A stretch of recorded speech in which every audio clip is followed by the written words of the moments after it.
side of the cheek here, this is the parotid gland.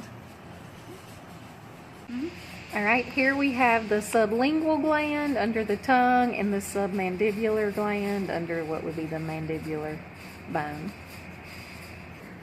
All right, we've got the oral cavity with the tongue, okay, oropharynx directly behind the oral cavity, okay. So food's going to enter the mouth, okay. You enter the oropharynx and then move down into esophagus. The esophagus is back behind the trachea, but you don't see it on Torso Man until right here. After the trachea branches into bronchi, you see the esophagus. Okay? Then the esophagus is going to move down through the diaphragm. The diaphragm is this muscle right here. So the esophagus comes through the diaphragm, okay, and enters the stomach. So you have the stomach. This rounded part is called the fundus. Okay? This is the cardia end of the stomach. This is the pyloric end of the stomach before it goes into the duodenum. This is called the greater omentum that runs from the stomach down over the intestines. All right, we do have this other stomach model, okay? Still has fundus, cardia region, pyloric region, okay? This is the cardiac sphincter that can open and close as food moves from the esophagus into the stomach.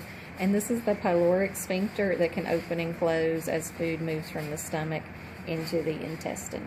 Also, if you open this stomach, you can see the folds, okay, called rugae. These are the folds, okay, that are going to help crush food as it's digested in the stomach. All right, once food moves through the stomach, okay, it's going to go through the pyloric sphincter into the duodenum. This right here is the first part of the small intestine, the duodenum, all right? Then it moves down through the jejunum, which is the first part of the small intestine, and the ileum, which will be under the greater omentum, which is the latter part of the small intestine, before it enters the cecum, the first part of the large intestine. So this kind of pocket here is the cecum, and then it moves up the ascending colon, transverse colon, descending colon. If you pull this out, okay, and turn it over, you can again see ascending, transverse, descending, and then this is the first part of the sigmoid colon where it makes this S shape, okay, and this is the second part of the S when it's in there. All right, sigmoid colon, okay, and then the anus, which you can't see. All right, also when you lift the stomach out, underneath is the pancreas, and this is the pancreatic duct, which is going to come over here to the duodenum. All right. We also have this extra piece from a different model, okay, but it shows the pancreas well. It shows the pancreatic duct going all the way over here and emptying into the duodenum, the first part of the small intestine. All right. This is the common bile duct, which is also emptying into the duodenum, the first part of the small intestine. All right.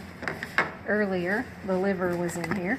All right, this is the liver, an accessory organ to the digestive system. Okay, if you pull the liver out and flip it upside down, you can also see the gallbladder that stores bile. So the liver makes the bile, the gallbladder stores the bile. This is the cystic duct coming from the gallbladder.